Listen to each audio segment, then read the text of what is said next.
Hey, howdy. I'm Darlene Marshall, host of the Better Than Fine podcast. In this week's episode of the show, I got to get something off my chest. Got a little spiciness I want to share.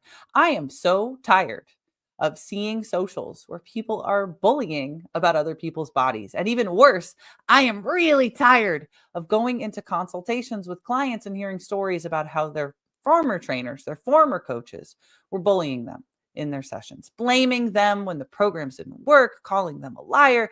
I am tired of it. And so in this week's episode of the show, I want to explore, what does it mean to be bullied in fitness? Where are we doing that as an industry? And why, as fitness professionals, is it counter to the psychological evidence of what actually helps people change?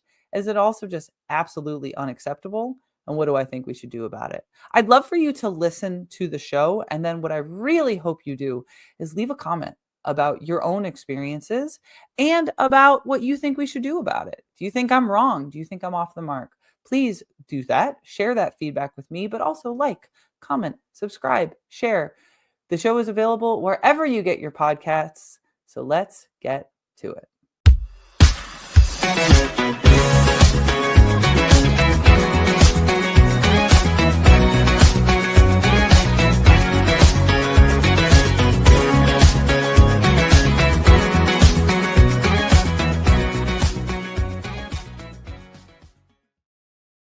Well, hello there, listeners, and welcome to this week's episode of the Better Than Fine podcast.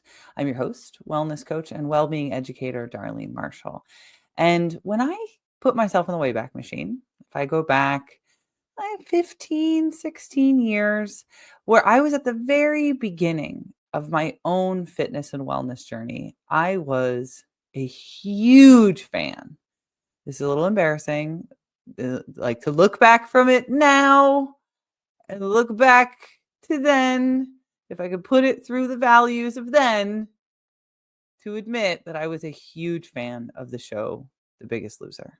I watched all of those early seasons. I never missed an episode. And particularly, I was a very big fan of Jillian Michaels. A little scared of Jillian Michaels. Maybe it was the rugby player in me that I could be a little scared of someone and be their fan. But if you've never seen the show, I'm not going to say go watch it now. But if you've never seen the show, there was a lot of yelling on the show. And Jillian would like really work on these people and like break them to get a big emotional breakthrough that was somehow related to why they were heavy. And if you've never seen the show, the quick version of the way the show works by you bring on a bunch of people, you put them on a scale, and then whoever loses the most weight wins like a big cash prize. And what we know now, looking back, is most of the people who lost weight on the show regained the weight. And in the later seasons, Jillian was found to be cheating. She was doing things with the contestants that the doctors on the show felt were medically unsafe. And so Jillian was penalized at some point for cheating. But somewhere along the lines, I decided that I wanted to become a trainer. And as I got to learn about a personal trainer's job, and I learned about anatomy and physiology and kinesiology and motivation and the psychology of behavior change, I could not watch the show anymore. And there was one season in particular where I watched the premiere, and you meet all of the new people and you see them in their lives. You see them coming onto the ranch, the Biggest Loser ranch, and they're doing the first workouts. And they had this one guy in particular who was really struggling to do this cardio workout. And Jillian is just like screaming at this guy. She is in his face, yelling at him. And I knew I would never, ever, ever treat a client that way. And unfortunately, the guy, after like telling her he was medically not okay, he blacks out on the treadmill, falls, and is thrown by the treadmill. And she is just furious about the whole thing. And that's when I stopped being able to watch The Biggest Loser. And that's also got me thinking then about the way in which fitness is portrayed in the media and how that creates expectations in people. And I remember, this is like maybe my first year as a personal trainer around this time. I had been hired at a big corporate gym. That gym had 60 trainers, 5 floors, at that time, one of the busiest gyms in the world. And I was really proud to be a trainer at this like fancy, busy luxury gym, one of the busiest gyms in the world. Like that fitness manager that I was working for at that time, shout out Annie Galovich. I don't know if you listen to the show, but Annie Gal, I think about you all the time still. Huge influence on me as a trainer. Annie Galovich is like a legend at Equinox. Annie Gal made a really big deal about the way that each of us as a trainer in the gym was not just representing ourselves, but representing the whole team, because how you were with your clients created an expectation in all members of what it meant to work with a trainer. And there are lots of different kinds of trainers, but there's also like the idea of a trainer among members. And that's when I started to see Jillian Michaels and The Biggest Loser as a problem for the fitness industry. Because there are people in my life that saw that show and thought, that's what fitness has to be. That's what training has to be. That's what lifestyle change has to be. It's got to hurt. It's got to be abusive. You have to subject yourself to torture in order to get healthy. And that's not cool, because that is not what I do. That's not what my friends do. That's not what any coaches or trainers that I respect do. And what I really think is underneath all of it, that's bullying. And for a while in the fitness, 5, 6 years ago, it really felt like things were getting better. It felt like we were having this earnest conversation about movement, about fitness, about how we treat one another. And now it has recoiled. That rubber band has snapped back so hard, and it all feels so much worse. And I don't know if it is the manosphere. Some might say it is the recoil from the body positivity movement that's being led by GLP-1s. But last week, somebody sent me a video. I don't remember if they tagged it to me or they put it in my DMs. And it was a young man in his 20s. His profile says that he is a certified personal trainer. And he was just going off about how much he hates seeing fat people in the gym. They don't belong there. You're disgusting. He doesn't want to see your body moving. And the only thing I could think the entire time I was seeing it was, if I thought this is what personal trainers thought, I would never, ever hire a personal trainer. If I thought this is what life coaches thought or wellness coaches thought, I would never hire a coach. And I have been told that I am obese since I was 12 years old, because by the BMI standards, I am overweight.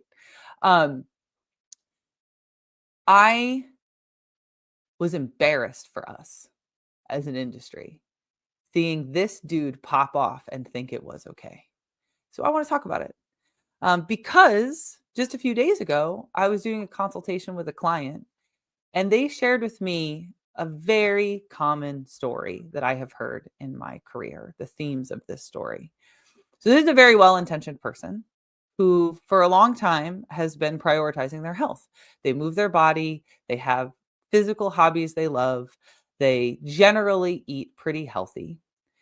And then they had a massive set of stressful events, all stacked up one after another one, like dominoes. So family illness, personal illness, other clients have had things like job loss. This person had job stress, burnout, general loss, like you lose someone you love, divorces, like something big happens in an adult life.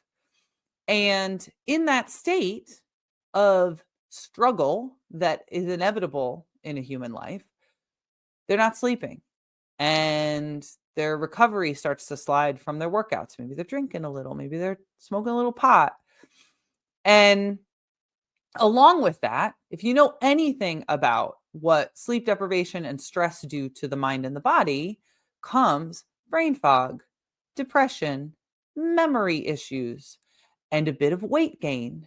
That is pretty normal for a person who is going through a combination of life stressors that then cause like a mild depression. Or maybe even a greater than mild, right? Like maybe it meets the clinical definition of a depressive episode. And now in these last few years, social media has told us pretty aggressively, especially if you're a woman, like that is menopause, it is perimenopause, these are symptoms. So this particular person I was having this conversation with, their health began to deteriorate. So they went out and hired a personal trainer, a nutritionist. They paid privately to do a ton of blood work. They're working with a private clinic because, oh, it must be menopause and perimenopause because I'm having brain fog and I'm not sleeping. And they then went on to do every bit of calorie counting, all of the workouts that they've been told. Never mind that they're not sleeping well, they're not recovering. Now they're also calorically restricting, and their weight kept going up. And because of that, the trainer that they had hired, they've been paying this fitness professional to provide them with instruction and accountability that they have done. The trainer called them a liar because that approach didn't work. And if the client was doing everything that they had told them to do, they should have lost weight. It should work, right? It's caloric restriction and you're exercising. That's how bodies work. Except the client had been compliant. And so the trainer is telling her she is a liar. And that makes the client feel that they are broken. Like something's wrong with their body. They are broken, driving the depression deeper, internalizing that as shame, and they judge themselves even worse. So then they work out even harder and calorically restrict even more, which causes more stress in the body and the nervous system. And when it gets worse, the trainer again says, well, you must not be tracking accurately, or you're not doing all the workouts that you're supposed to be doing. And then you rinse and repeat, and the client continues to get more and more frustrated and depressed and stressed until they are starting to break. And in my opinion, that cycle, that psychological cycle, is bullying, and it is extremely common in the fitness industry. So on the one end, we have people out on social media aggressively saying a bunch of toxic nonsense about how people's bodies are disgusting and they should be ashamed. Those people then go to try to get help. They do everything the fitness industry boilerplate says that they are supposed to do. And when they are not successful, because the industry is sometimes very, very wrong, they are told that they are the problem. That client is stressed. And then the pressure of their aggressive fitness program is more stress.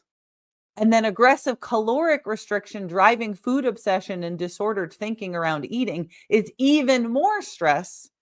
And then they get called a liar by the fitness professional. And that is a lot more stress.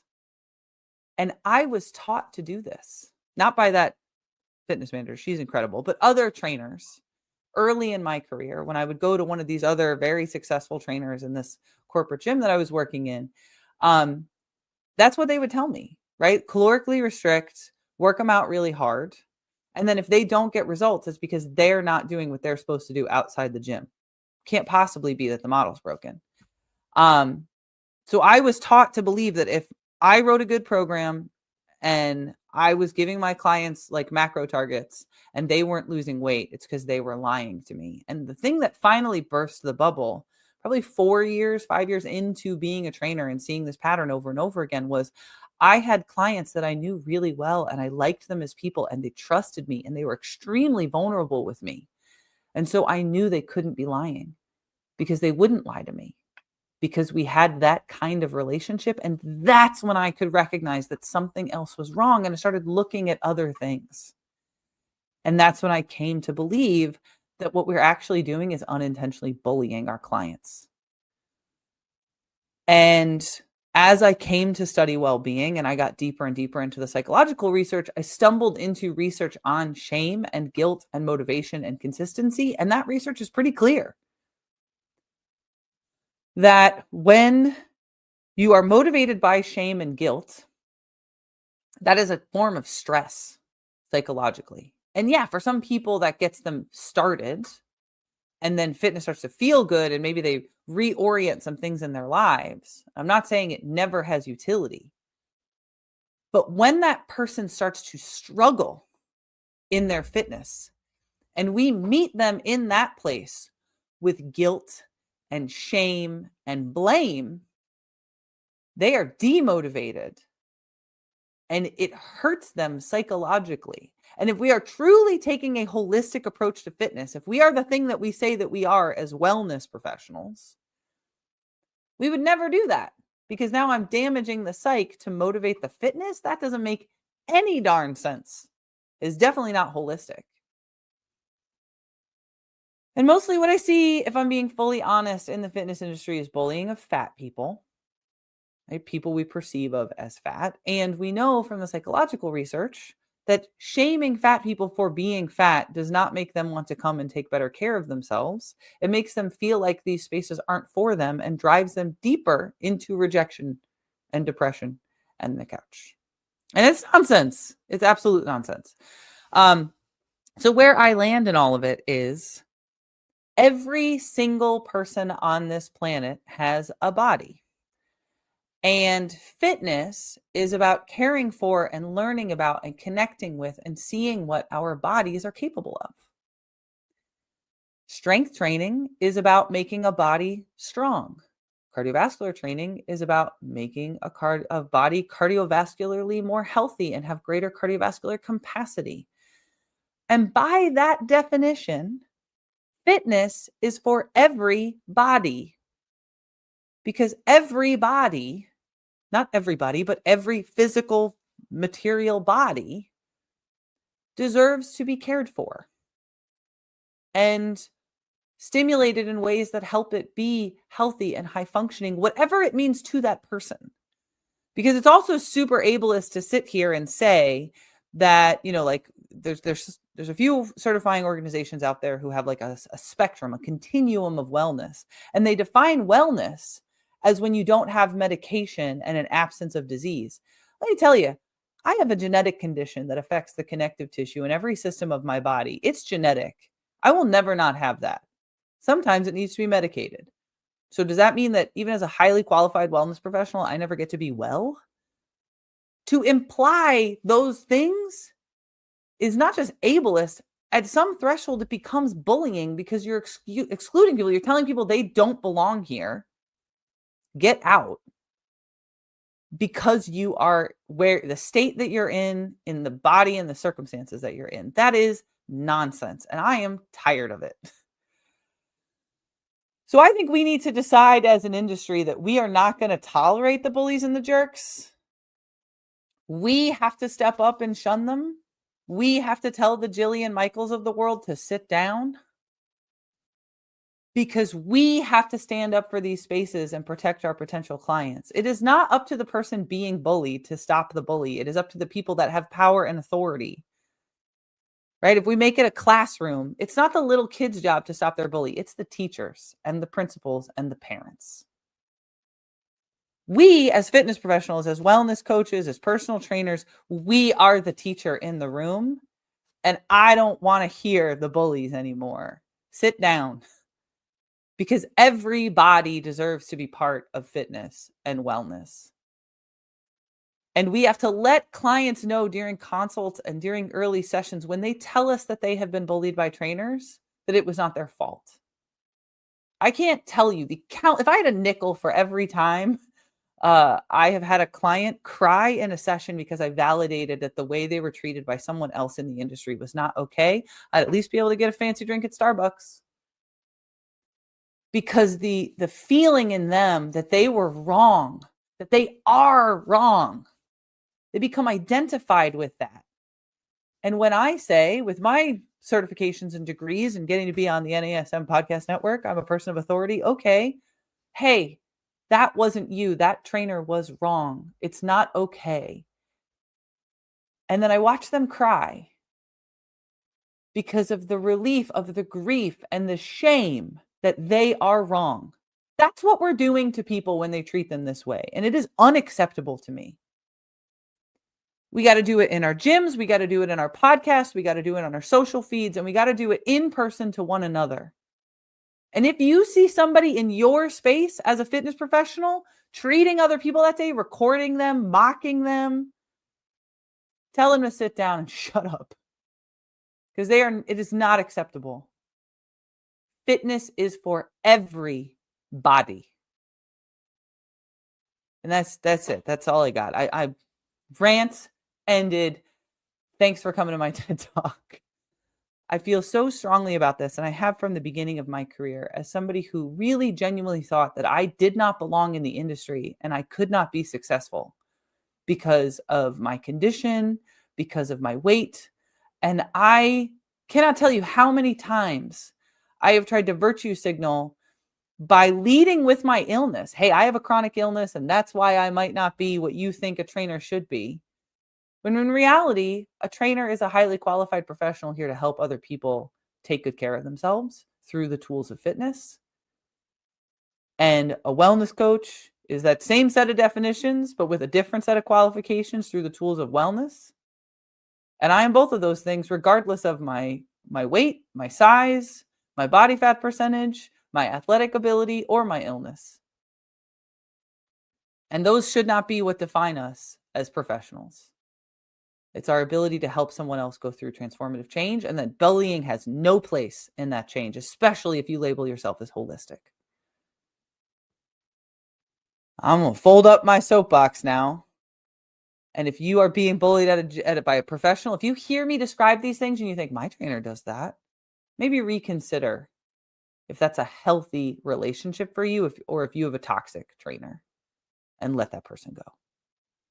I would love to hear your feedback on this and every episode of the show. So you can do that by sending me an email. It is info@darlene.coach. You could leave a comment here if you're watching on YouTube or on Spotify or whatever platform you get your podcast. On Instagram, I'm darlene.coach. I'm also on LinkedIn. And Better Than Fine also has a Substack, which is betterthanfine.substack.com. If you're a fan of the show, I hope that you have already subscribed. Leave us a review. Please do so. Shout out to everyone who has been doing that for us. It helps the show to grow. Thank you so much. Take good care of yourself. Do not tolerate bullies, and be well.